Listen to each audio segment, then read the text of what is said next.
Okay, our topic for today is in a series that I've been doing for quite some time on the sacred cities of the world. Now, of course, as I always say, I don't talk about a city if I haven't been there, if I haven't even lived there. So when I say lived, I mean serious, like 5 years in Jerusalem, 6 years in Geneva, a year in Moscow, a year in Budapest, summer in Dakar, in Africa. So, I mean, Cairo is another place where I've been, Tel Aviv as well. So today is going to be one of those cities where I have been at least 30 or 40 times. I got to Mexico City the very first time because back in those good old days before the pandemic and before September 11, I worked as a courier.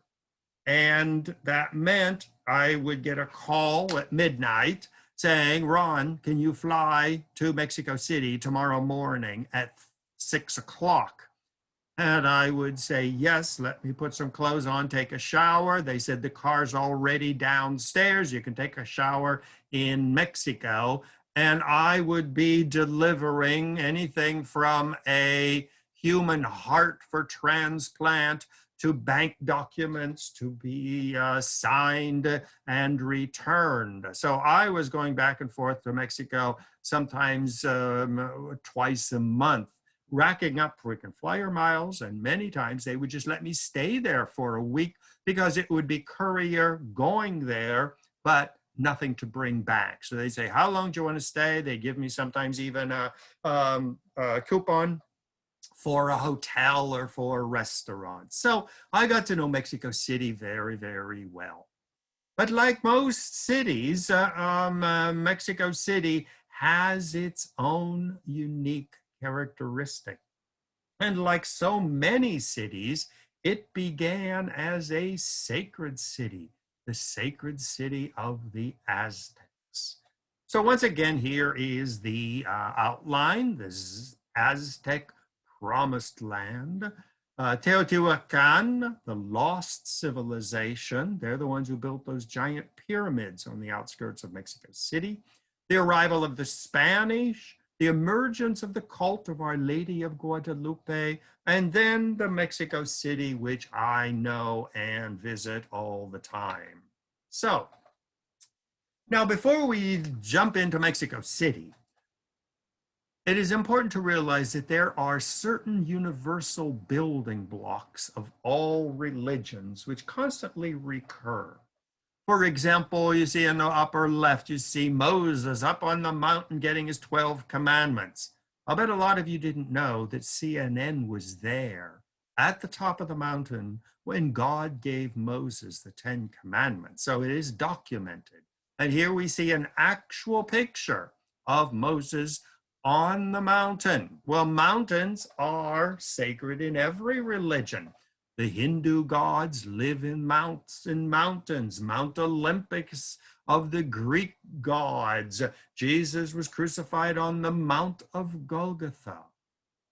Beside that, we see a river, water. Well, whether it's a mikvah or Catholic baptism or washing your hands before Muslim prayer, water is sacred. Think of the holy water when you go into church and you make the sign of the cross.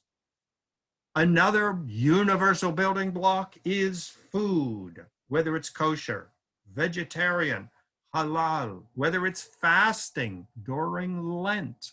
These are all food regulations. I mean, everything from Christmas cookies to Easter chocolate to the Passover plate.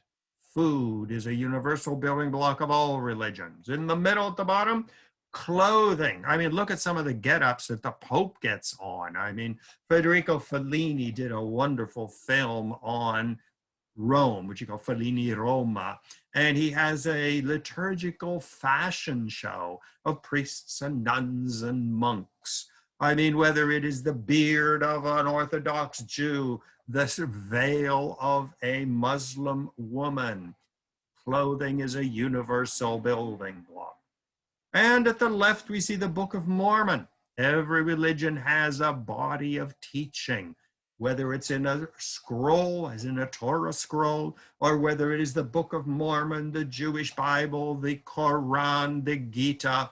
Books are universal religion, of universal elements of every religion. Other ones include music. Think of the chanting in a Buddhist temple, or the rabbi praying in Hebrew. Hair, something we never think of, but whether it is the Orthodox Jews with the side curls.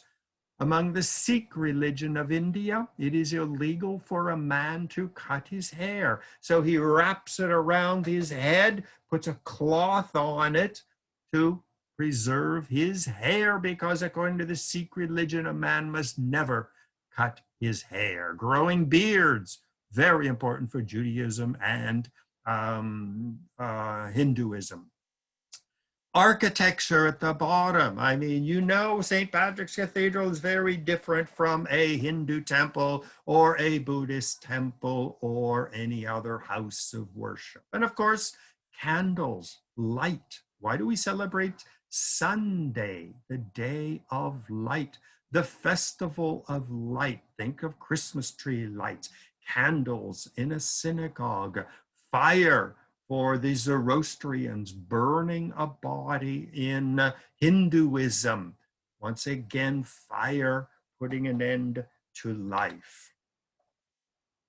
Well, today we are talking about sacred cities. Well, we see Jerusalem. How did Jerusalem become sacred? Well, it was sacred long before the Jews were even invented. It was the sacred city of the Jebusites. Read the Jewish Bible. What did King David do when he conquered Jerusalem? He killed all the adults and he enslaved all the children and turned it from a Jebusite city, sacred city, to a Jewish sacred city. Then it became a Christian sacred city with Jesus, and we see the Dome of the Rock. It is a Muslim sacred city. I think the only people who haven't claimed Jerusalem as their sacred city are the Buddhists, but I'm sure they're working on it. Below that, we see a place where I spent a wonderful vacation in the middle of Senegal, the sacred city of Touba. Is a sacred city where alcohol, pornography, shorts, smoking is forbidden, the sacred city of Sheikh Ahmadou Bamba. On the right, we see the sacred city of the Mormons, Salt Lake City. And below that, of course, Rome, the eternal city, constantly reinventing itself. So today we are going to discover another sacred city, and that is Mexico City. Well, when did Mexico City begin? Well, of course, it began in ancient legends. The Aztecs, which most people don't realize, are good, blue-blooded Americans. They inhabited the southwest part of the United States. And for thousands of years, they were a nomadic people. But they had a legend that someday the Aztec god would lead them to a sacred promised land. And there, God would bless their fortune and make them into a great people. Sort of sounds like Abraham in the Jewish Bible, making a compact or a covenant with God. Well, these types of covenants with founding fathers are as old as the hills, and the Aztec legend is very similar to the Jewish legend. Aztlan is the legendary homeland of the Mexicans. They don't know for sure whether it was Texas or Arizona, or New Mexico or California. The Aztec people, the Aztec name is a Nahuatl word, which is the Mexican language of the Aztecs. Aztec means the people from Aztlan. And so they were fated to roam the southwest part of the United States down into Mexico, waiting for their number one god to appear to them and to show them their sacred land, their promised land, and their sacred city. Now, I'm not very good at pronunciation. Maybe my Mexican friends in Mexico, if they're logged on, can tell me how that is pronounced, but it is Huitzilopochtli, who was, as you can see, that rather fearsome looking picture on the left, which is the National Museum of Mexico, was the god of war, the god of the sun, and the god of human sacrifice. He was like God the Father. He was Jehovah. He was Allah. He was the number one god in the ancient Aztec pantheon. And here we see another drawing of him, rather fierce looking, holding up a weapon of war and shield and bedecked in feathers. Well, he was worshipped by the ancient Aztecs since time immemorial, and he was the one who had promised them a promised land and a holy city. Sometime around the year 1323, their God revealed to them that the sign of their new city and their new homeland would be when in their world travels they stumble upon an eagle perched on a cactus with a serpent, a rattlesnake in its mouth. And when they see that, that was a sign from God that this is their sacred homeland. And so on the left, we see a drawing made by the Aztecs with at the center of the X is the symbol. And that is the symbol which appears today on the Mexican flag, on Mexican currency, on posters, even tattooed on the backs and the chests of Mexicans, because that is their sign from God that Mexico City is not just another city. It's no Chicago or San Francisco or even a New York, but it is a land promised by their God. So they wandered from 1323 to 1376 through the plains and the mountains of southwest United States into northern Mexico until they stumbled upon a lake in the middle of Mexico. They rowed out into the middle of the lake and they found an island. And there they found the ruins of an even more ancient civilization. Uninhabited, had existed for thousands of years. Nobody knew who built them, but the Aztecs were convinced that the gods built them and prepared them for the arrival of the Aztecs. And these are the pyramids on the outskirts of Mexico City today. It is believed Teotihuacan was built approximately 100 BC or BCE. Until today, people don't know really who built them. But of course, the Aztecs were convinced they were built by the gods themselves, a nomadic people roaming the arid southwest of the United States and northern Mexico could never have managed the resources to build such a magnificent avenue lined with stone temples, the pyramid of the sun, the pyramid of the moon, and the stone carvings, which they only had other stones and weak metal to carve. So this was a discovery of monumental proportions for the Aztecs. And so they knew that this was the land that God had prepared for them. It was their homeland. Well, a series of great kings ruled over the Aztecs, expanded the empire beyond the reaches of the Mexico City Valley, conquering the entire central part of Mexico, even down into the ancient Maya lands of the Yucatan. I won't even try to pronounce the names of these kings, but we do know them because the Aztecs were literate. They had their writing system. They preserved the histories of the kings when they were born. Now, at the bottom, we see Montezuma I, who ruled, and Montezuma II. We say Montezuma in English, but it's really Moctezuma.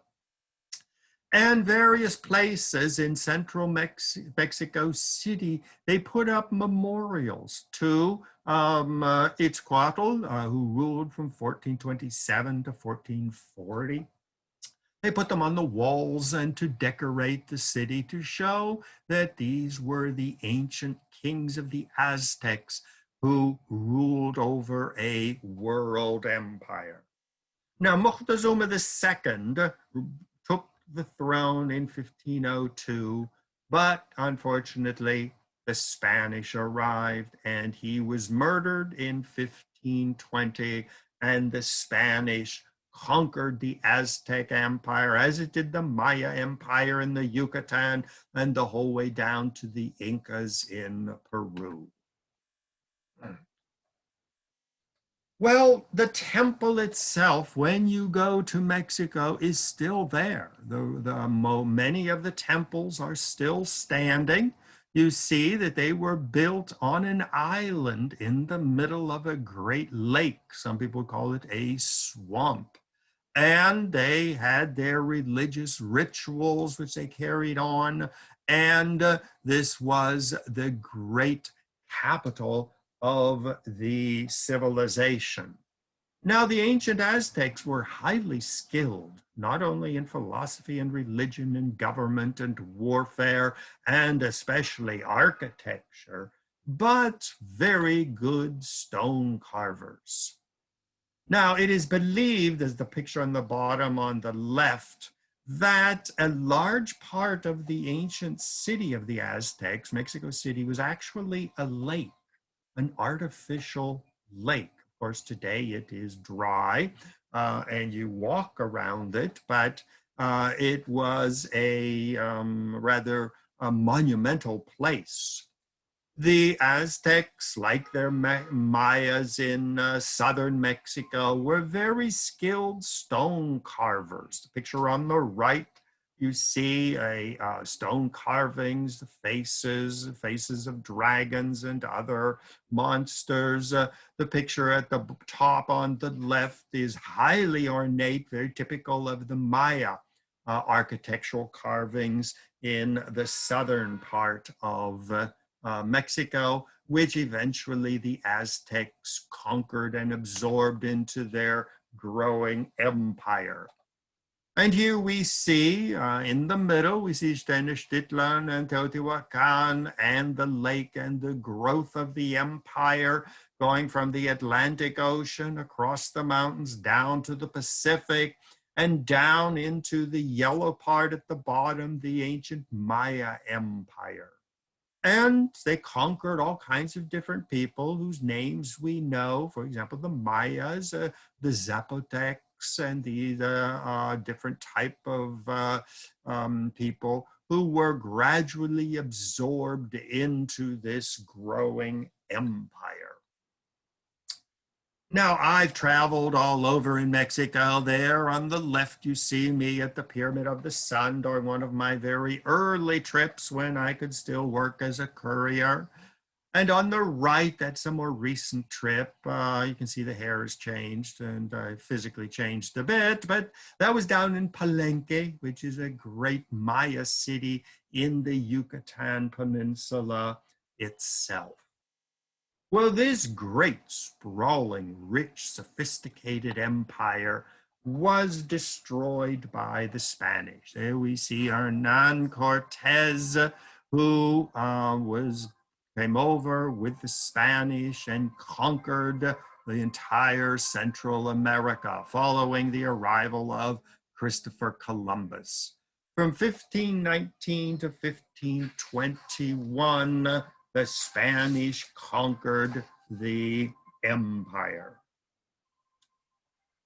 Well, of course, when you have a giant city, sophisticated, beautiful architecture, very skilled, literate people, even the Spanish realized that this was an ancient civilization to be built upon. And here, when we deal with sacred cities, once again, like Rome, the eternal city, constantly being reinvented, or Jerusalem, the sacred cities of the Jebusites, then of the Jews, then of the Christians, then of the Muslims, and now back to the Jews, and who knows what's going to be in the future. Once a sacred city has come into existence, it constantly grows and changes. And so, of course, Mexico City, the sacred city of an ancient civilization that nobody knows about, and then later the sacred city of the Aztecs, became a sacred city of the Mexicans. And on the right, we see the Cathedral of Mexico City, giant monstrosity of a building built on the swamps. In fact, it was actually sinking into the swamp, because if you look at the picture on the left, you can see it is built on islands, but they are really swampy areas, and stone buildings tend to constantly sink into the swamp. And so a couple of years ago, UNESCO helped and other countries helped to pump underneath this cathedral and rise it so that it would be level, and rise it up so that it wouldn't keep sinking. From what I hear, they pumped tons and tons of cement underneath it. So it is now riding on a giant pillow of cement to keep it from sinking. One of the largest churches in the world, constantly being expanded. Now, if you look at the picture on the left, you see the giant causeway leading into the city with the giant temple in the middle of Mexico City.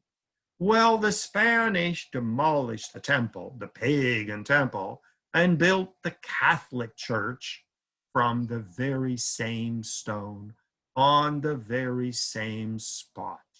And surrounding the cathedral, there are architectural digs, archaeological digs, where they reveal temples and giant stone carvings from the time of the Aztecs.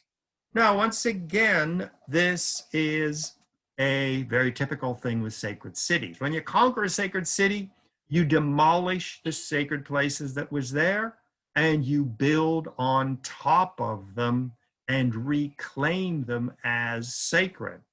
So you had the temple of the Jebusites, then you had the temple of Solomon, then you had the mosque built by the Muslims, you had the Church of the Holy Sepulchre. And so one holy place built upon another to stake your claim to what is by then a sacred place. Now, one of the major goddesses of the Aztecs was Tonantzin. She was the eternal mother goddess. Now, on the right, on the bottom, you see the famous Willendorf statue of a fertility goddess. Now, when you just look at that woman, I mean, she would produce enough milk to nourish a kindergarten. And those hips, she could have had triplets, one after the other, with very little discomfort. This was the perfect woman. My father always said that he preferred rather hefty women. That's a nice word for it. He didn't like the twiggy girls of today, which are all skin and bones. And he had an expression. He always said, I want a woman who you don't have to shake the sheets to find her. Now, this might not be very politically correct, but this is the ideal of the mother goddess, which goes back to ancient Greece, goes back to the ancient Philistines, Babylonians, even in the Jewish Bible, they talk about people constantly being tempted to worship the fertility goddess. And so, very central to the Aztec religion was the eternal goddess, the mother goddess, Tonantzin. And here we see a stone carving. Stone carving is interesting. It's volcanic basalt, one of the hardest stones to carve. But the statue, once it is carved, will last forever. Well, when the Spanish conquered Mexico City, they demolished the temple, they built the Catholic cathedral on its spot, or in 1531, they were already building it. Well, the Catholics, who began, of course, in ancient Palestine, in Jerusalem, and then spread to Rome and up into Moscow and to Spain, whenever the Catholics would conquer a new people or convert a new people, on one hand, they stamped out their pagan religion, but on the other hand, they would absorb elements of that religion into theirs. That's what we call the Roman Catholic Church, because the Roman Catholic religion is half Jesus in Palestine and half Roman religion. And so the two religions merged, creating a whole new religion. So when the Spanish got to Mexico and conquered the place, they didn't destroy everything. They absorbed a lot of it as well. And they sort of a syncretic religion blending the two. Well, one day in December in 1531, there was a Mexican Aztec peasant named Juan Diego. We don't know his real name because he had, of course, like everybody else, had assumed a Spanish name. Well, he was wandering in the ruins of the ancient temple where the fertility goddess of the Aztecs, Tonantzin, was worshipped. And just by custom, since that's where the Aztecs had gone to pray for a good marriage, pray for childbirth, pray for the health of their children and their wives, and he must have been up there praying. And suddenly, on the side of the hill, this woman who we see on the right appeared to him. Well, I can imagine his shock. He looked up, and she was a white woman, not Mexican. She spoke to him in Spanish. And he looked up and he says, "I'm sorry, lady, I don't really know who the hell you are, but I shouldn't be speaking to a Spanish woman, and I don't speak Spanish," which he said in Nahuatl. Well, immediately, the woman looked at him and started speaking to him in his native Nahuatl. And her skin turned as dark as his. And she said, "I am the mother of the Spanish God. I am the mother of this Jesus who they are all talking about. And I want you to go to the Bishop of Mexico City and say, I want a church to be built on this spot to mark the transition from Aztec religion to Catholicism by way of a woman." Well, of course, Juan Diego said, "Good Lord, who am I, an illiterate Aztec peasant, going and talking to the big, powerful Spanish bishop of Mexico City, surrounded by soldiers?" Well, he went, he talked to the bishop, and probably he couldn't even get into the palace or wherever he was living. Went back and he says, "Lady, I'm sorry, but the bishop won't even talk to me. But he did tell me that if this apparition was authentic, you should have the power to give me Castilian roses, like on the left, which were typically Spanish and probably didn't even grow in Mexico. And in December, you are to bring me a big bouquet of roses. Well, Juan Diego says, good Lord, this is really pushing it. But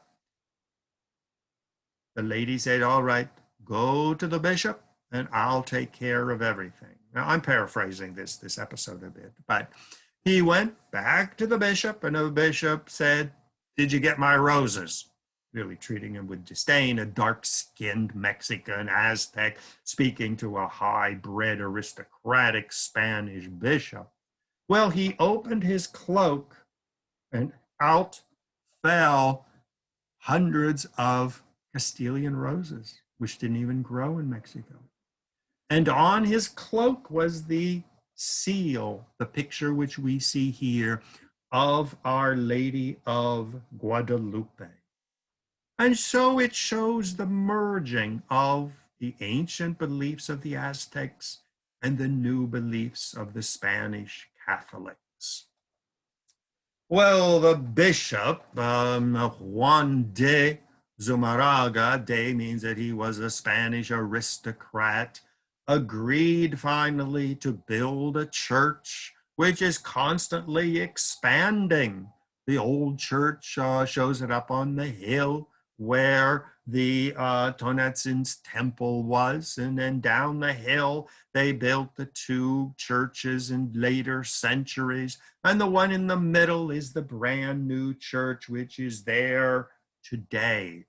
Once again, this is Our Lady of Guadalupe, showing the transition from Aztec paganism to Catholicism, or the merging of the two.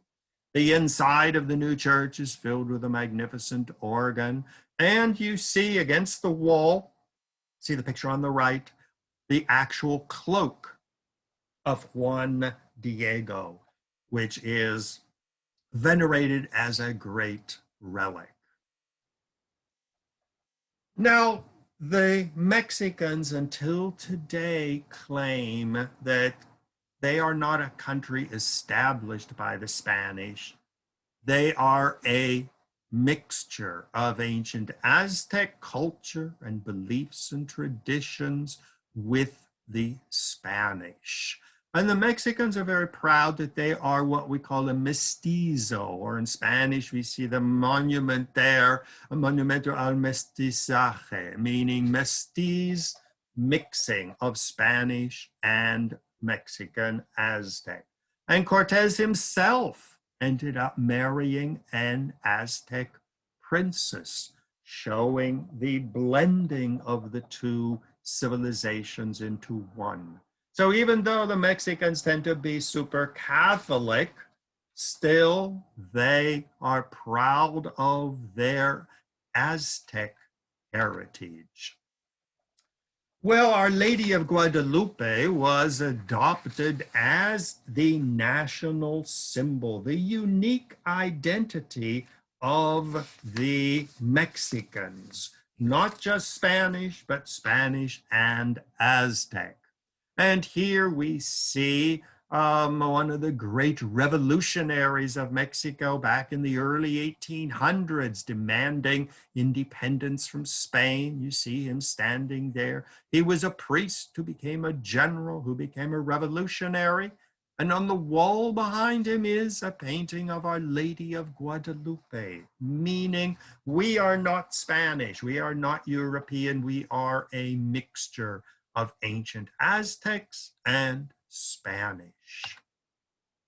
Until today, you can't go anywhere in Mexico without seeing guys with Our Lady of Guadalupe tattooed on their backs, paintings on the wall. Every church has an altar to the national patron of Mexico, Our Lady of Guadalupe, the blending of Aztec and Spanish cultures and religion. Everywhere you see paintings, shrines at home, paintings on the wall, decorative things made with mosaics and stones, homes with tiles painted on the wall, of Our Lady of Guadalupe. And Our Lady of Guadalupe is the patroness of Mexico, the protectress of Mexico. When the United States invaded Mexico in the 1840s and we stole California and Texas and everything in between, the Mexican soldiers carried their banners with Our Lady of Guadalupe. When the French invaded in 1861 and put in a French emperor, they resisted in the name of their patron, Our Lady of Guadalupe.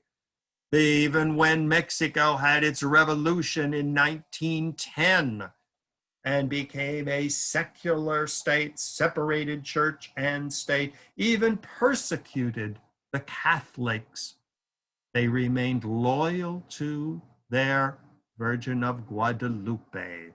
The Cristeros, 1926 to 1929, demanded preserving the Catholic character of Mexico. And here we see a banner, Viva Cristo Rey, long live Christ the King, with Our Lady of Guadalupe, and just below it, the ancient Aztec symbol of the eagle on the cactus with the rattlesnake in its mouth.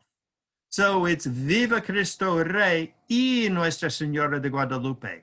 Long live Christ the King and Our Lady of Guadalupe. Inseparable two, which make up the Mexican identity.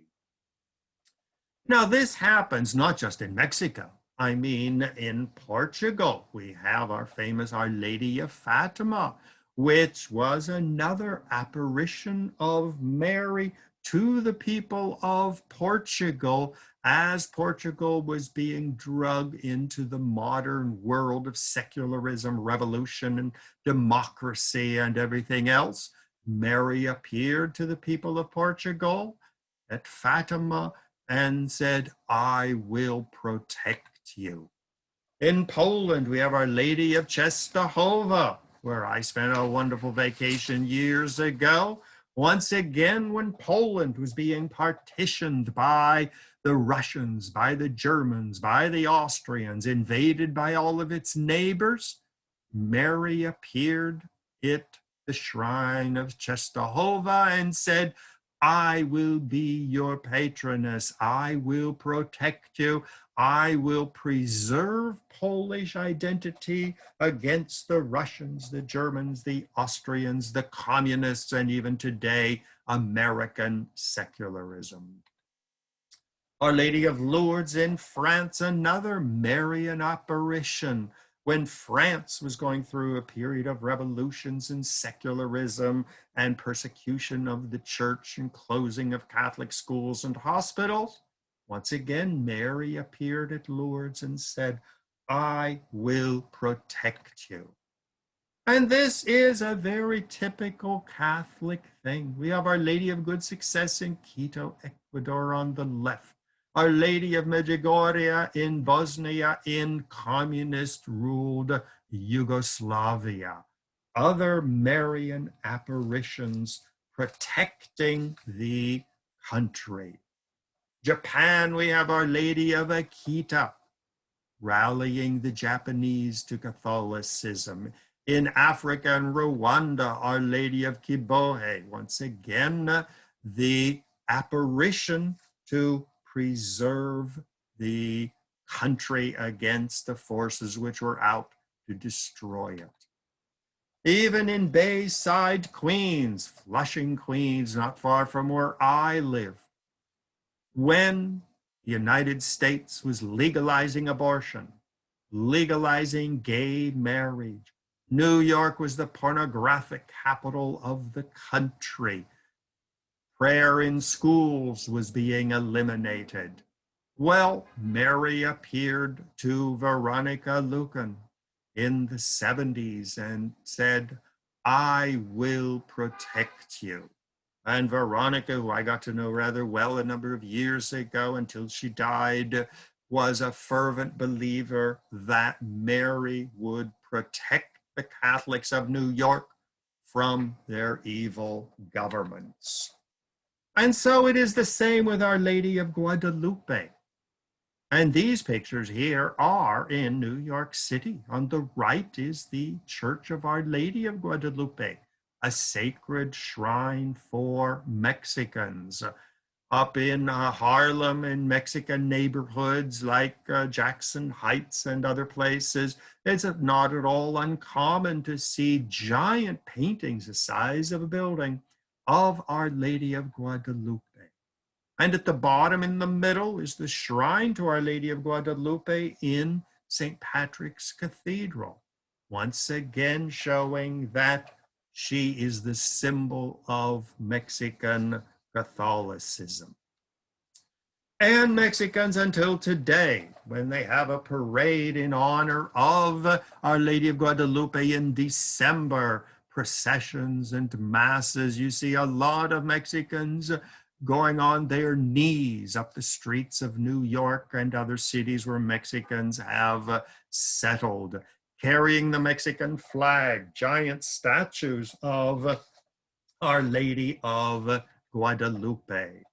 Men tattoo themselves on their arms, on their backs, on their chests. They wear medals with Our Lady of Guadalupe, t-shirts and sweatshirts, which are sold everywhere in Mexico as a sign of their Mexican pride.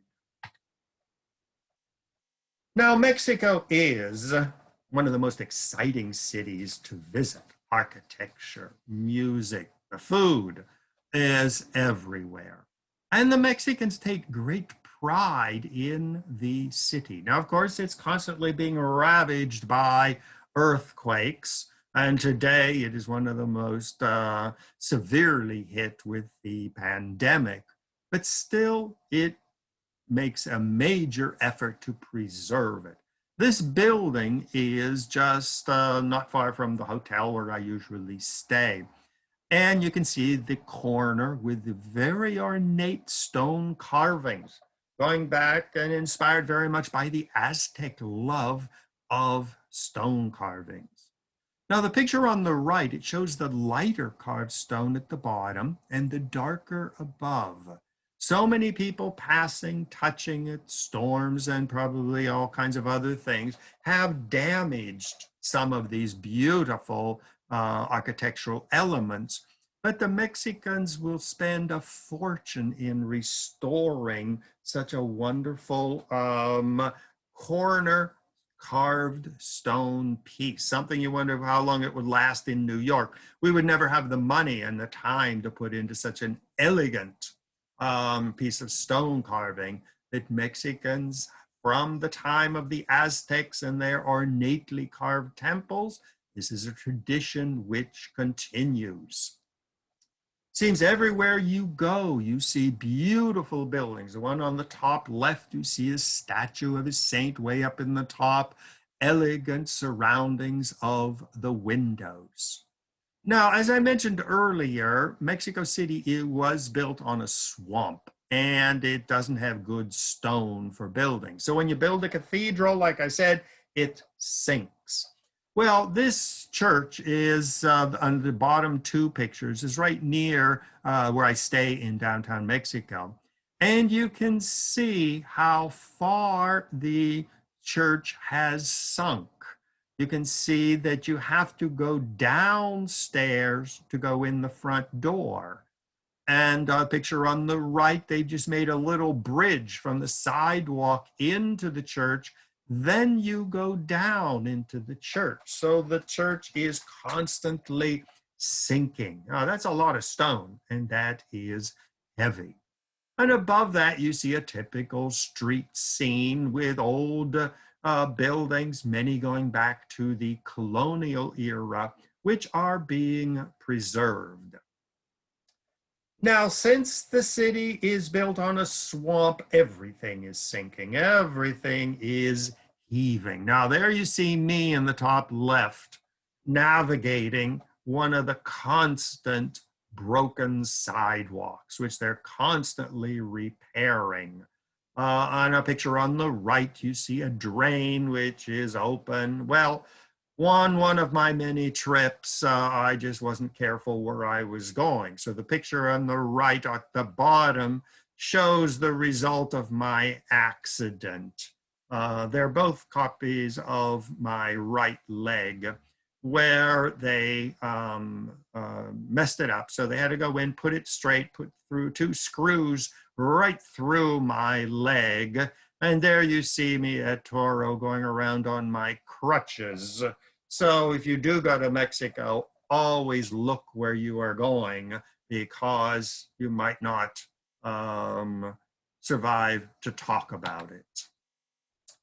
One of my favorite places in Mexico is Lagunilla Marketplace. It is a flea market the size of a small city. Everything and anything from Aztec stone carvings up to Art Deco lamps, postcards, books, furniture, you name it, it is there. Nearby is the giant vegetable market, claimed to be the largest market in the world. Mexican cuisine is very, very famous. Spicy food, if you like it. I mean, the marketplaces, you can just walk for days and never exhaust some of these markets. One of the major holidays of Mexico City is Dia de los Muertos, the Day of the Dead. We call it Halloween or All Souls and All Saints Day. This is another sign of the blending of Catholicism with the ancient Aztec religion. The Aztecs were, as you probably well known, very given to human sacrifice. That's how they got the, or guaranteed the good graces of the various gods. Well, death was central to the Aztec religion. Well, then the Spanish arrived and they brought all these various viruses and diseases with them, which many people argue wiped out half of the population of the Aztecs. Well, in honor of death, recognizing the centrality of death in Mexican history, whether it is the Aztecs or the plagues that the Spanish brought. The Day of the Dead, or All Souls and All Saints holidays before Easter, became the major Catholic holiday. In sense of cultures and traditions, it even outshone Easter and Christmas as major holidays. People dress up as dead people. They dress up as skeletons. The picture on the top on the right, that's at the lobby in my hotel, where they made a skeleton surrounded by flowers on a bicycle, and the whole hotel lobby was filled with skeletons and people like the ones on the right, the mariachi dancers, but the dead. And the picture on the left at the bottom shows a cemetery scene because they believe that the dead return on the night. And that if you go to the cemetery and you don't have great-grandfather's favorite beer, or you don't have great-great-grandmother's favorite chocolate, or you didn't bring a new hat for your nephew who died of AIDS 2 weeks earlier, their spirits would haunt you for the year.